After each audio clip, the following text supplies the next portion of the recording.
Hi FIN530 students. I just wanted to talk to you today about what is called Assessment 3 but is really the first of your individual assessment pieces. This assessment is due on the 20th of August and is worth 15% of your overall mark in this subject. This assessment is really about getting you to engage with the current events in corporate and government debt markets in Australia. And to that end, you need to write me almost like a current state of the market brief on those two particular markets in Australia. So if we look at the task here, I've got a little scenario set up that you work in the RBA, the Reserve Bank, and you've been asked for a brief to put up to the governor because he is going to be speaking at a conference or a meeting of his fellow peers, and he would like just an overview of the markets in Australia. So you need to focus on those two markets. Now, when I'm talking about debt markets, obviously I'm talking about the direct components. I don't want you to go into how corporates borrow through banks. Okay, that's not part of this brief. This brief is about those instruments that are traded directly. So we're not talking about corporations taking out long-term loans with banks. Okay, that's not part of this. We are talking about banks raising their finance in wholesale debt markets. Okay, so just to make that distinction, you do not need to include any discussion of intermediated financing in this assessment. Okay, it's focused purely on the corporate and government bond markets, if you want to call it that. Now, you can, of course, discuss the short-term and long-term financing, but the long-term financing market is where the action is. Okay, so P notes and bank bill markets can give us some nice indicators, on 90-day issues, but really that the juicy stuff is over the longer term.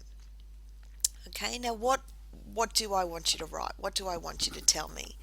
Well, the things to focus on, if you go into the Reserve Bank's website and have a look at how their style of writing, particularly in their little bulletin magazine, not magazine, but a little bulletin collection of articles that comes out every 3 months, gives you a great overview of how they write things, how they structure things, and I guess I've been raised in that tradition, if you like.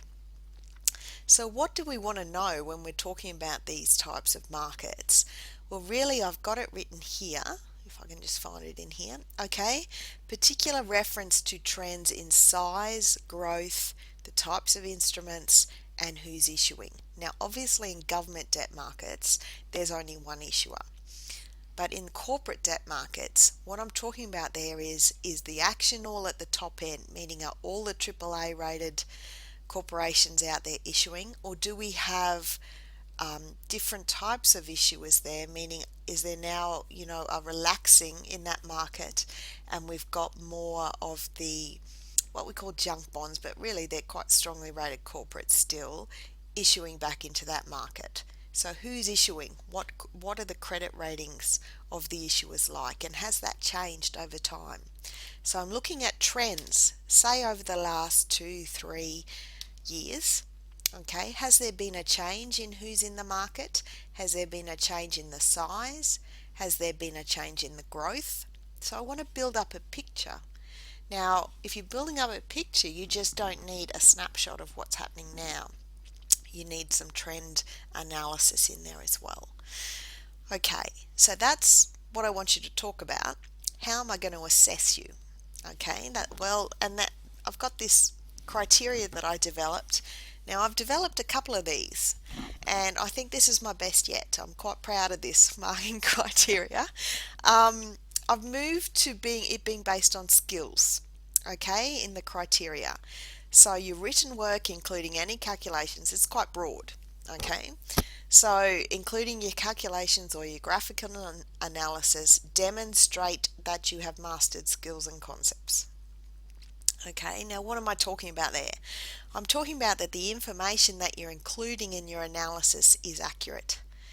Okay, so in other words, if you started to talk to me about intermediated financing, I'd say that you hadn't quite grasped the concept of what I was talking about here. So no irrelevant or extraneous material is included. Okay, so I don't want you going off on little tangents, because that sort of tells me as a marker or as someone assessing that you haven't really grasped the concept of what I want you to do. Okay, tightly focused. Now you'll see that I've rated these from HD down to a fail, and the allocation of marks between those. Okay. So that's the first one. I want it accurate. In other words, I don't want data from 2009 unless you're talking about trends. Okay, so I don't want the most recent data you've accessed being from 5 years ago, because that's not really what I'm looking for. Now, I am fully aware that we are using data that's already been generated by the RBA or from another source, so we haven't got our finger entirely on the pulse here. But anything in the last year will be acceptable to me, okay, in terms of the data sources that you're using about the size and who is issuing in that market. Okay, so the currency of the information you're using is very important in this assessment task. Okay, so if we go down to the next criteria, which is your argument development. In other words, how are you telling me this story? How are you building up this picture of this story that you're telling? So if you're telling me that the market has grown in size, then you need to be able to support that with some data. I just don't need statements in there. I need to see that either visually, graphically, or in tabulated data form. Now, by all means, you can source and use the graphs from the Reserve Bank. They do some very pretty pictures. You can take those and insert them into your document. You just need to reference that. Okay. And let's talk while we're here for a moment on quality of sources. So anything from the Reserve Bank, anything from the IMF, from the World Bank, from the government treasury site, state treasury sites, quality sources.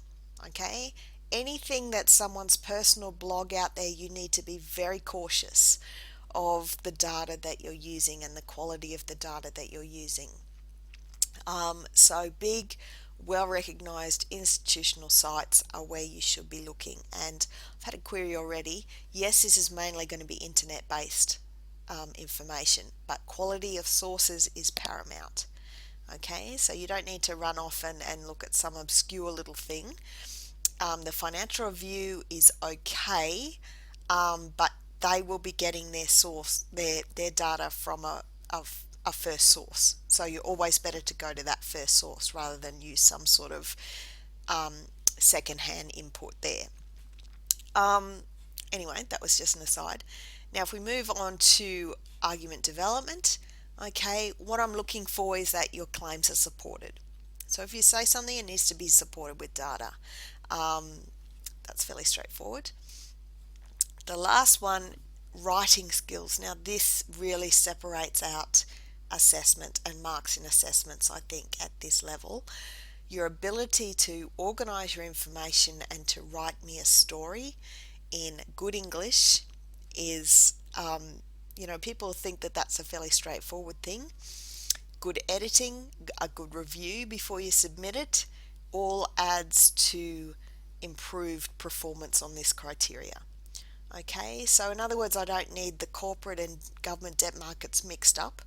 Okay, I don't need sort of a sentence on what's happening in the corporate markets and then we jump into the government ones. I want a logical story here. Okay, now you may choose to do corporate short-term debt, corporate long-term debt, and then move to government the other way around. I don't care, so long as it's some logical progression of your analysis. Okay, introductions and conclusions are very nice too. Okay, so tell me what you're going to talk about and then summarize what you've talked about at the end. Now, the last criteria is referencing. And I've gone all or nothing on this now. If your document is not referenced appropriately, I will be sending it back to you. Okay, because it has just reached a ridiculous level of people pretending they don't know what they're doing. I've put a little link in there so you can go and check it out on referencing and a list of references at the end. Okay, very straightforward stuff. Now, just a note on that, people think that just because they reference something, it's okay. I don't want to cut and paste of 3 paragraphs from, for example, a Reserve Bank already published article with Reserve Bank 2014 at the bottom. Okay, that's just not going to work for me. I need you to write it in your own words. Yes, you can absolutely source ideas from them. That's completely fine. But you can't just holus bolus lift something, put what do you call it? You know what I mean? Commas around it, and then just say, but I've referenced it. Okay, that's not really what I'm aiming for here. You need to be able to reword it, because in doing that you show me that you understand what you're talking about.